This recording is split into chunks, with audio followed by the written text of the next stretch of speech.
and welcome to another episode of Rise with Hanna Olivas. I'm your host, Hanna, and today I am joined with Dr. Heather, and we are going to discuss learning through chronic pain. And this is going to be an incredible conversation. I'm very much looking forward to it. So welcome, Dr. Heather. How are you doing? I'm doing great. Thank you so much for putting all this together. I'm very excited to be here. Well, thank you. So tell us, what does Dr. Heather do? So actually, I'm known as a virtual sports chiropractor. And when I literally say that to everybody, they're always like, how does that work? So a lot of times it's not about the physical adjustment that helps get us better. It's actually learning about corrective exercise and rehabilitation techniques that you can do from the comfort of your own home. And guess what? During the pandemic, I actually had to take my practice, spin it completely around, and learn how to become virtual to help many people essentially experience pain-free lifestyle, get back to the activities they really wanted to do, because the pandemic kind of got us all locked down, itching for activity. And so that's really how it stemmed. And it's been a great journey. It's been really a fun ride. So I'm just rolling with it. So tell me, how did you even get involved in this field? How did you know that this is something that you wanted to do? So at a young age, I watched my mom really go to different alternative practitioners for her own musculoskeletal issues, for depression and so forth.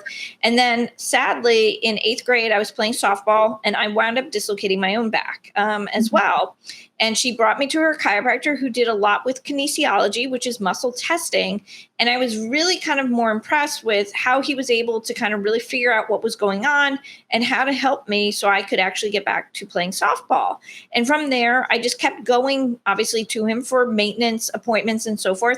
But it was always really fascinating. And then he kept telling me about the school he went to. And he would be like, oh, Palmer is the founding school of chiropractic. And I was like, what's Palmer? And this was, before sports med was very big, before athletic training was very big, so I really started kind of just wanting to absorb so much knowledge about the body, how it worked. I started drawing the body, the skeleton, everything about it, because I was just fascinated. I was fascinated how all the components worked.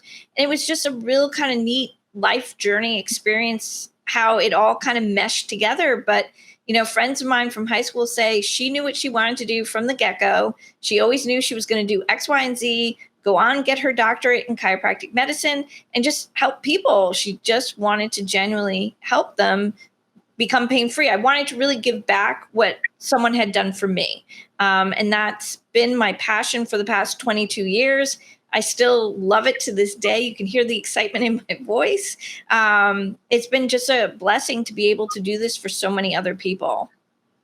So tell me, is it possible to be pain-free?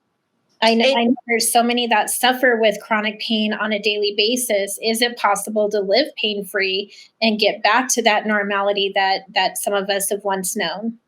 So interestingly enough, so many people, especially during the pandemic, I had met through various Facebook groups, and they said the same thing. They were like, they were in chronic pain, had done so many different things between acupuncture, massage therapy, various PTs, shots, injections, you name it. And they're like, could this really be possible?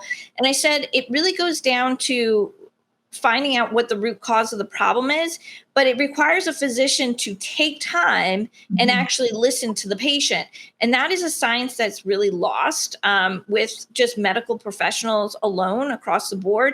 I think a lot of times they don't want to take the time to really listen to the patient, because I had a professor tell me that in grad school. I mean, sadly, he did pass away, but he said, if you listen to your patient will tell you everything that you need to know.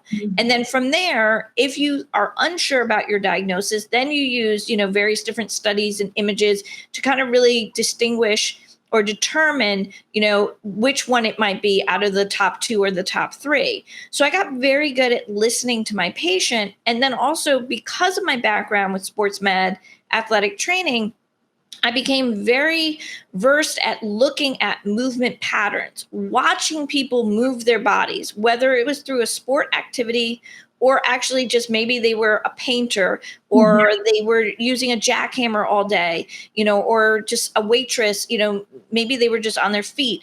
But by really understanding what their body was supposed to do when it came to muscle firing patterns, I was able to then say, okay, well, this muscle's connected to this works with that, this nerve would relate to this. And then I was able to kind of start bringing it back together and give them this whole picture and say, okay, here's the puzzle.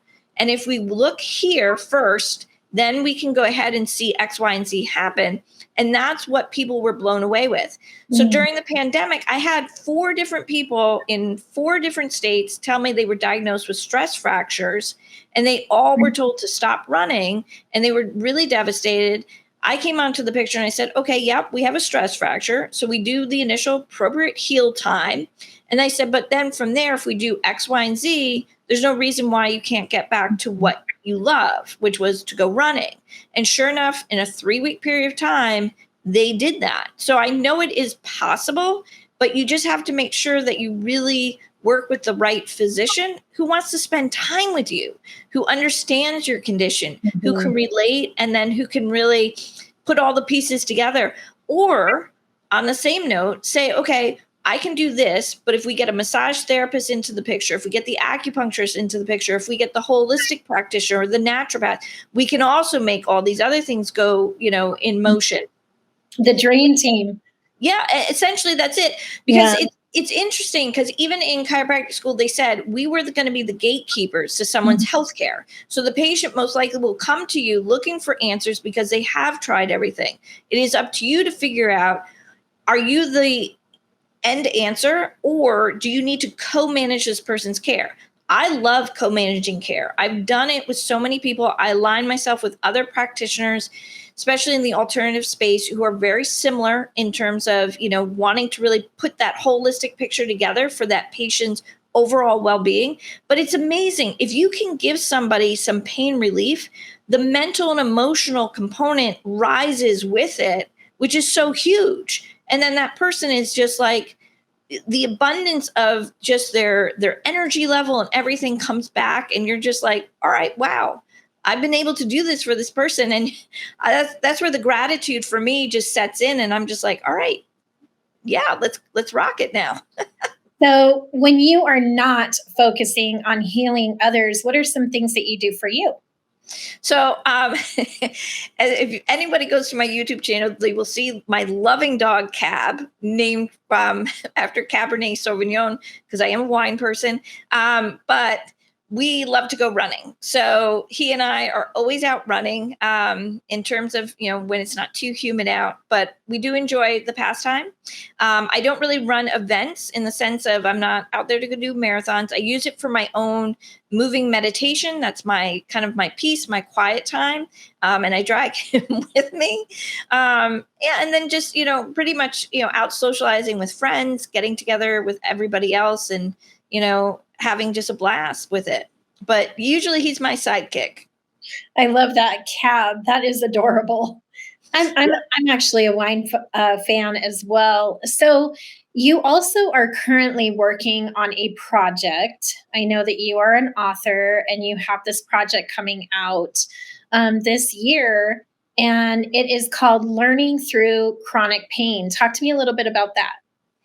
So probably about 6 months ago, I was approached by Natalie, who's the lead author in the book, and she wanted to bring together a group of practitioners, people who had really gone ahead and understood what it meant to live with chronic pain, but also to be able to heal from chronic pain.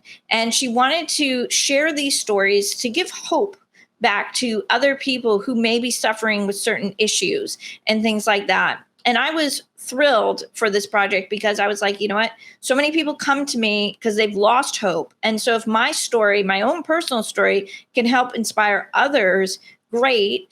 But also at the same token, I was like, I would love to learn some other stories from other people. What are some other practitioners doing, out there to help their patient base or to help their friends, colleagues, really kind of regain that hope?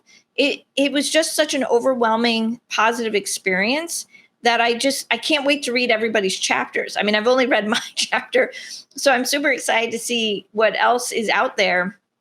And it was a fascinating experience. And I can't thank Natalie enough for it.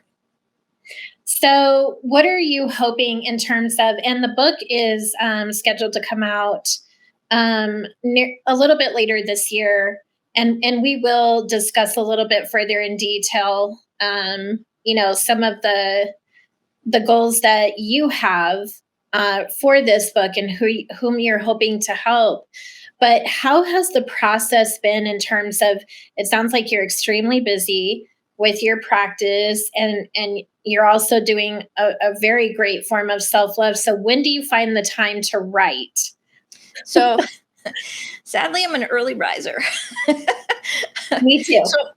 So a lot of times it's usually at 5:20 in the morning is when, I kind of get up and I'm feeling more refreshed. And a lot of times it's actually on my run. Sometimes I'll think of something on the run and I'll come back and I'll, sit with coffee for about 30 minutes and just be like, okay, let's just kind of get this out of my mind. And then it just starts spilling out.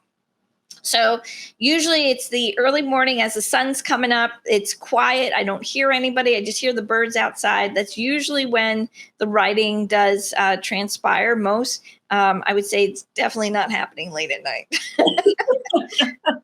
So what is one of the goals that you hope, or who is it that you hope you reach with this book and project and what you're doing? So for the most part, I do work with the baby boomers, so the people who are pretty much they're well established, they're professionals, and they do, for the most part, have a pastime of running. But usually they've had some hiccups along the way, some chronic injuries along the way. So what I'm hoping is that they will stumble upon this book, and whether it's my story or somebody else's, and really see that there is light at the other end of the tunnel. That you shouldn't have to just be, taking the ibuprofen or the Aleve or the Advil for day-to-day use, that you can actually really do it in a very natural way. So my hope is it will target that audience, and they will really, just be like, okay, how do I go about doing this? I see there's so many great stories. I see others have done it. They're similar to me. I'm hoping they find a real relatable connection here.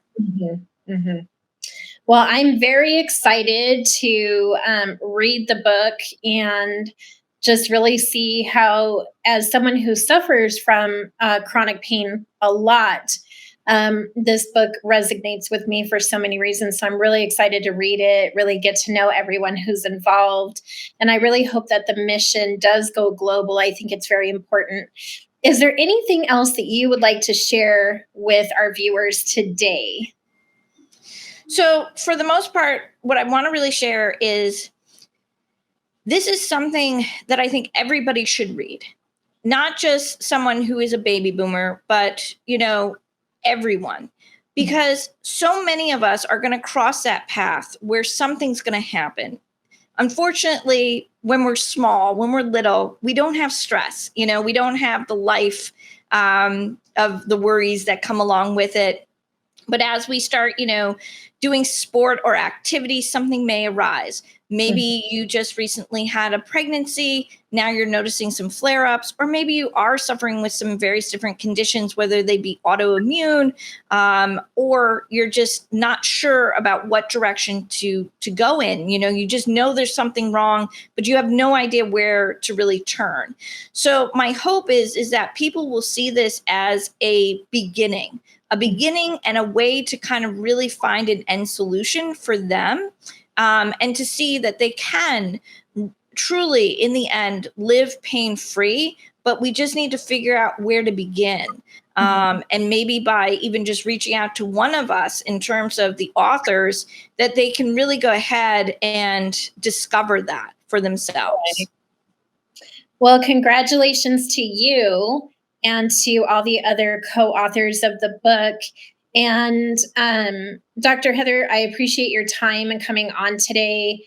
As I mentioned earlier, so this is a part of a mini docu-series, Learning Through the Pain. I am joined here with Dr. Heather, and this is Rise with Hanna Olivas. Thank you, Dr. Heather, for being here today with me. Thank you so much. It's been an honor.